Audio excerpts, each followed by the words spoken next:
He looks for people's weaknesses and then exploits those to get everything he can possibly get, and then he discards them, kills them and discards them. Long-haul trucker Keith Jesperson brutally beat and murdered at least 8 women across 5 states. Desperate for attention, he wrote to the Oregonian newspaper detailing his gruesome crimes and signed off with his trademark smiley face. Jesperson was given the nickname the Happy Face Killer. 911, how can I help you? I think I found a body alongside the road. Hi, I'm Nick from True Crime Uncut. Welcome to Questions With. This week we're speaking to retired detective Sergeant Monty Buettner. How did you find out about a body by the highway? In 1995, I was a detective with Skamania County Sheriff's Office. My job was investigating major crimes. Sexual assault, rape, homicide was the typical cases I would work back then. I was actually on days off. My office called me at home, and it was, I believe, March 11th, 1995, when I received a call at home stating that they had received a report of a body that was found near the county line just into Skamania County. The patrol officers were responding at that time, and they asked that I respond as well. A passerby was actually urinating off the edge of the road, and as he was standing there, he looked down over the bank and saw initially what he thought was a mannequin. He got a little bit closer. He didn't walk all the way up to, but he got a little bit closer where he realized he thought it was probably a human body, and then he backed out and went and reported it to law enforcement. Once I got to the location, then I could actually see that it was indeed a female. It appeared to me that she had not been there very long, between possibly 24 and 36 hours. I could see some injuries to her feet that was consistent with animal activity. I could see some bruising possibly on her torso. I could see evidence that's either consistent with strangulation or lividity, because she was basically inverted. Her head was lower than the rest of her body. Once the heart stops, blood will pool at its lowest point. And in this case, it would have been her upper torso, neck, and face. So the redness that I saw could be consistent with strangulation, or it could also be consistent with lividity. At that time, I didn't know which. Until we have a better opportunity to inspect the body, we would not be able to determine with any accuracy as far as the cause of death. How did you identify who the victim was?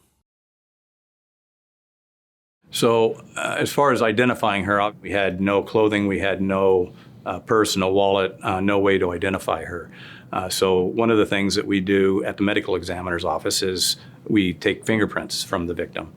We then run those through the automated fingerprint identification system, known as AFIS, and determine if the person has a record of ever being arrested, has a record of maybe teaching youth to where they have to be fingerprinted, or a criminal background check, or even a law enforcement officer has fingerprints, background checks before they get into positions such as that. So if somebody has gone through a process like that, their fingerprints will be entered into the federal system. And in this case, the victim, Julie Winningham, her fingerprints were in the AFIS system.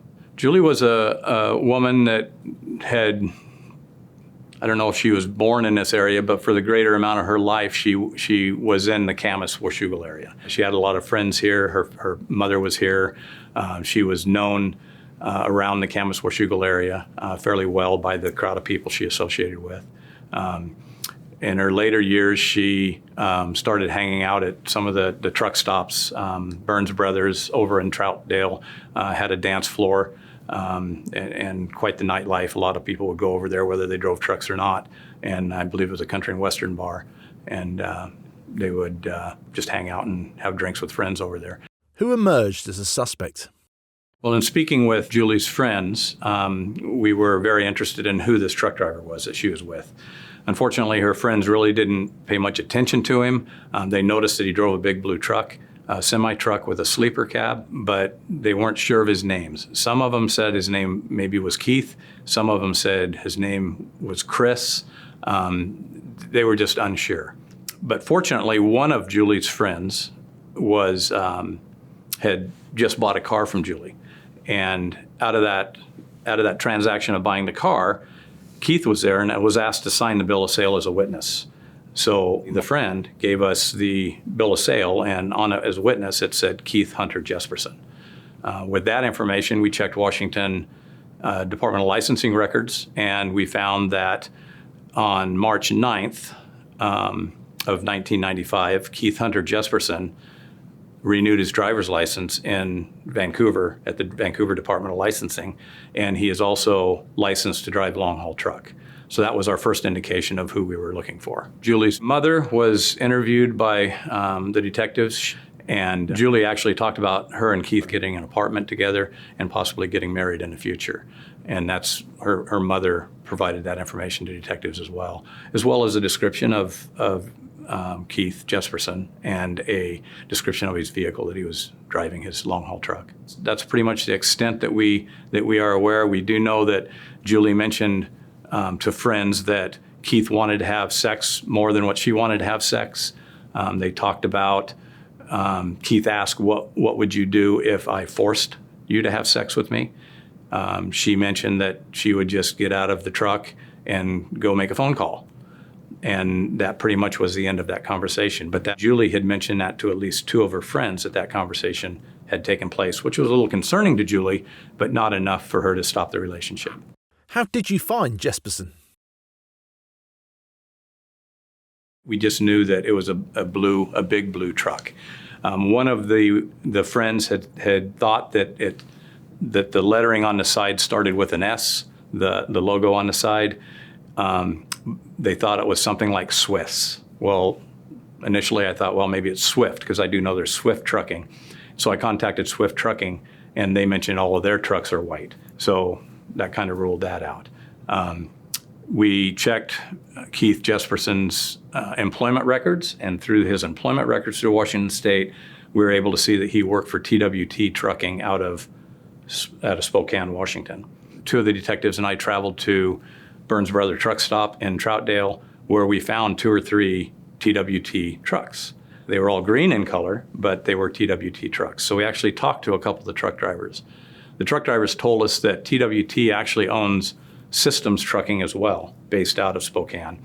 Systems Trucking, all of their trucks are blue. That coincided a little bit with what the friends said as far as the logo on the side starting with an S. So we thought we had a direction to go from there. So at that point in time, the 2 detectives and I traveled to Spokane to meet with the management of TWT Trucking. When we arrived at the trucking company, we met with the safety director, and he was able to tell us where he currently was located and where the direction he was going and where his next drop-off point would be. He was en route to Hurley, New Mexico to drop off some mining equipment. The closest major town that had an airport to Hurley, New Mexico was Las Cruces, New Mexico. So the other 2 detectives and I flew to Las Cruces, and with the assistance of TWT Trucking, Keith Jesperson was told that when he dropped off his load in Hurley, that he was to travel to the Las Cruces County Fairgrounds to pick up a load of steel at that point. That was fabricated to the point to where we could basically bring Keith Jesperson to us, and him thinking that it was another pickup point, it was actually us waiting for his arrival. What happened when you first met Jesperson? We didn't arrest Keith. We detained him for questioning. If Keith would have told us that he didn't want to talk to us, there wouldn't have been a lot we could do. We couldn't have arrested him. We didn't feel we had probable cause at the time. And speaking with our prosecutor in Skamania County, as well as the prosecutor in Clark County, they didn't feel without the DNA match that we believed we could get in the future that they had enough to arrest him, or that we had enough to arrest him. So we detained him for questioning. He volunteered to accompany us to the sheriff's office to answer questions. We didn't tell him where we were from. We identified ourselves as sheriff's detectives and asked if he would accompany us to the sheriff's office to talk to us about a case. We told him that we needed to put handcuffs on just because he's being put in a police car, and that's what we needed to do for our safety and his. And he didn't question that at all. Even when we got to the sheriff's office and told him that we were with Washington State, he still really had no questions as far as why we were there. Once we told him we were there investigating the death of Julie Winningham, he acknowledged that he knew Julie, but again, he had no questions for us as far as why we were there and what had happened to Julie, which that interested all 3 of us, myself and the other 2 detectives that were down there. Initially, Keith Jesperson told us that he had made arrangements to meet Julie Winningham at his truck parked in a vacant lot near the McDonald's in Camas. when at the time they were supposed to meet, Julie didn't arrive. So Keith Jesperson decided not to wait any longer. He went over to a pizza place, ordered some pizza, took the pizza back to his truck, and at about midnight or a little bit after midnight, Julie arrived at the truck. He said when Julie got into the truck, she was intoxicated, she was hungry, she ate a couple of bites of the pizza. She made a comment that it wasn't her favorite pizza, that she liked pizza with pineapple on it. They talked about that a little bit. They then had sexual intercourse, consensual sexual intercourse, according to Keith Jesperson, at which time Julie then was angry because of the car that she recently sold because Keith Jesperson signed it as a witness. She wanted the car back, and she blamed Keith because she couldn't get the car back because of the bill of sale that he had witnessed. Keith said that they got into an argument about that. She then left the truck. He didn't think she had enough money to get, find a place to stay for the night, so he gave her another $20. She left the truck, and according to him, at that time, at that statement, he said he didn't see her again after that. Keith Jesperson is a very big man. However, he is somewhat soft-spoken, and my first impression was using the way he was speaking to us in the soft tones, even though he was a very big man, I could see where he could pick a victim up and they would feel somewhat safe being with him until he changed unexpectedly. So that was my first impression, that this man could easily victimize some women. And then when we were done questioning him, through the search warrant as well as consent, because he did give consent as well, we were able to obtain blood. In those days, that's how DNA was obtained. Blood and hair samples. Keith was then released to go. His truck was released to him, and we got on the plane and flew back to Washington with the intent of submitting that to our crime lab and then doing the match with what was found at autopsy on Julie Winningham's body. What happened when you got back to Skamania County? One of the things we were not expecting is in the state of New Mexico, we have to provide the defendant with a copy of the search warrant affidavit, which we were not expecting that, and that laid out our entire case. And so we were concerned that being so close to the Mexican border, once he read that, he's just going to hightail across the border and be gone. As we were flying back, we were actually talking about that, the three of us, that we're probably not going to see Keith for several years until we can get him extradited back from Mexico. However, when we landed, I checked my voicemail first and had received a voicemail from the safety director from TWT Trucking regarding a phone call that Keith left for them, apologizing for the publicity this is going to bring the company, and that he's going to call and turn himself in, and there's nothing anybody can do about it, and he's taking responsibility for it. And so once I got that voicemail from the safety director, I knew I didn't have any voicemails from Keith. So I talked to the other detective who interviewed him with me and told Rick Buckner that he needed to check his voicemail because he probably had a voicemail from Keith. Sure enough, when Detective Buckner checked his voicemail, he did have a voicemail from Keith calling from a payphone in outside of Phoenix, Arizona, at a truck stop. Eventually, we were able to get in touch with Keith, and at that point, Detective Buckner interviewed him on the phone. Okay. Keith, why don't you go ahead and tell me what happened? The interview went the same as it did when we were in Las Cruces speaking with him. However, once Julie was in the truck, as it was parked in the vacant lot in Camas, after the consensual sex that he explained that he had with Julie, he then got angry because of this discussion over the sale of the car, and he said he strangled her. I just grabbed her by the throat and pushed her down into the blanket. And I wanted to quit screaming at me. For too long, she quit. I thought she was still breathing when I was, but I don't know, I'm not so sure. I panicked. I drove up Highway 14 up the top. I had to get rid of the body somewhere, so I parked in a wide spot and took her over to the side. So Detective Buckner then contacted the county sheriff's office. We had probable cause because he had given a confession over the phone to arrest him. And so at our request, Cochise County Sheriff's Office sent deputies out and they arrested him at the truck stop where he had made the call to call Detective Buettner. While investigating Jesperson for the murder of Julie Winningham, detectives soon figured out that the person they had in custody was the man the press had dubbed the happy-faced killer, and his handwritten correspondence would lead law enforcement to more of Jesperson's victims. We now have a free Patreon and a Discord server. We'd love you to join us on both. You can check them out right here. But now, back to Monty. How did letters written by Jesperson reveal more victims? Keith Jesperson had killed Tanya Bennett and had dumped her body along the Sandy River. He had heard through articles in the Oregonian newspaper that there was another man and a woman that was arrested, convicted, and sent to prison for that murder. He was sending letters to the Oregonian newspaper basically to take credit for that, but would not divulge who he was. With all of the letters, he signed them with a happy face at the bottom, and the Oregonian newspaper deemed him the happy face killer. Obviously, detectives wanted to verify that he indeed wrote those letters. We did have other documents that we did know that he wrote, and so we used those documents to compare. And the handwriting expert believed that it was the same person that wrote both samples. Keith loves the media attention. He was doing anything he could to obtain that attention. And when somebody else was getting it, Keith wasn't comfortable with that. I reviewed the letter that Jesperson had wrote to his brother. It makes a lot of statements in there that indicates that not only did he kill Julie Winningham, but there are possibly other victims as well. And in it, he's basically apologizing to the family that he's the black sheep, and that this is probably going to hit the media, hit the news, and it's all going to be out.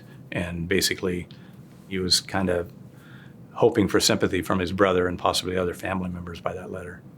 By the time that we had knowledge of those letters, the investigation of Julie Winningham was in its final stages. And so at that point in time, the letters to his brother that was reviewed, the letters to the Oregonian that was reviewed, it was believed at that time that, yes, we indeed possibly had multiple victims in this case of Keith Jesperson. And so at that point in time, detectives contacted the agencies involved where we knew that there were victims along the routes that Keith Jesperson took in his truck. We also had an informant in the jail that was with him that Keith was bragging to some of these crimes with. And so with the assistance of that informant, Keith actually wrote letters to not only Detective Buettner, but the Oregonian, and I think he actually sent it even to one of the courts, taking credit for as many as 8 victims. And out of those 8 victims, he knew details that only the killer would know. So we believe that he was responsible for at least 8 victims, if not more. What do you know about the investigations into Jesperson's other victims? I know that there was several death investigations that were conducted that Keith was responsible for. Initially, the information regarding the other victims came from Keith. Again, we had an informant that was a cellmate of his that actually Keith spelled out everything to that informant. And actually, while that informant was writing things down, because that informant wanted him to provide that information to certain people. He wanted it to go to the media. He wanted it to go eventually to Detective Buettner. And so he's willingly giving this information out. Again, Keith loves publicity. And so with that information and his letter to his brother, detectives contacted those agencies where he believed that he dumped the bodies to determine if indeed they did find a body in that amount of time in the description that Keith described. In each of the cases that he had spelled out, indeed there were victims that were found in the condition that he described, with one exception. One exception was a woman that was abducted, raped, and murdered, and her body was dumped in Nebraska. Officials didn't know about her because she had not yet been found. But with Keith's description of where he dumped her, Nebraska officials went out and found the scene as he described, with human remains located. And through the human remains, were able to identify the situation as far as her being abducted out of Wyoming.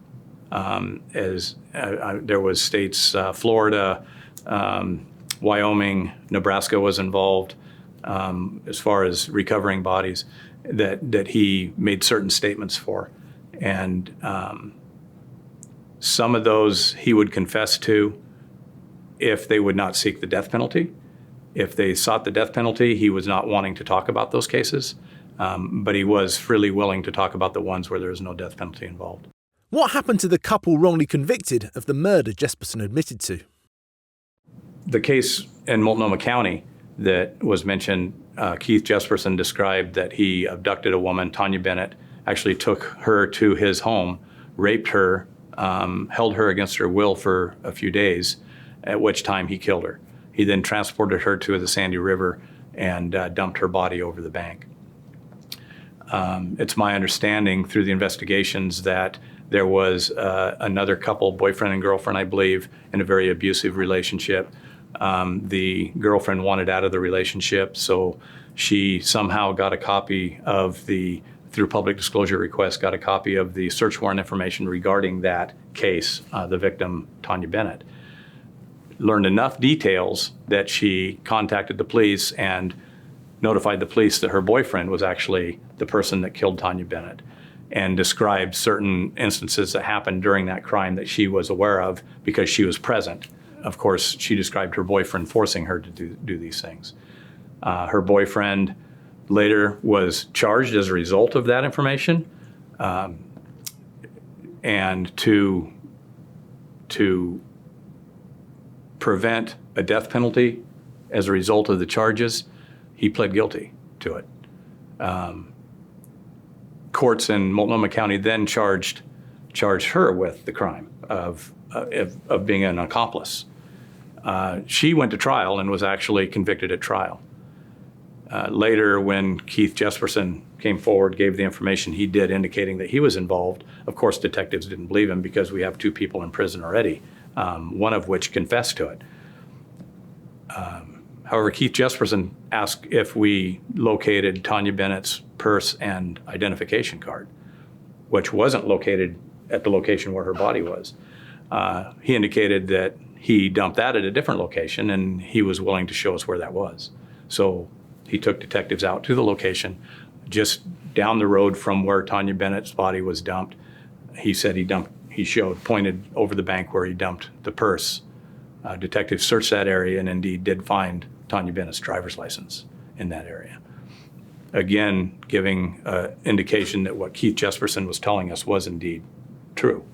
And so with that information, the 2 were, well, at least the male part that was charged and pled guilty, he was immediately released. She was charged with a crime consistent with false reporting that's the state of Oregon has. She was then charged and pled guilty to that, sentenced to time served, and she was later released as a result of that. How many victims do you think Jesperson really has? We know of 8 that we have tied to him through his confessions or through evidence that we have. Jesperson targeted typically prostitutes, homeless women, women that he felt that that would not have anybody that would report them missing anytime soon to give him a chance to escape, to get out of the area driving his truck. I think he's probably guilty of maybe as many as 13 or even possibly more than that, but there's 13 that are missing that kind of meet the MO that he had. And as far as the areas where we know he was traveling, he is the epitome of evil. For the murders of 8 women, Keith Jesperson received 5 life sentences in 3 different states. He's currently serving his time in Oregon State Penitentiary in Salem. For more content like this, please do subscribe to the channel. Don't forget to give us a thumbs up below and make sure you click that hype button. I'm Nick from True Crime Uncut. Thanks for watching. We'll see you next time.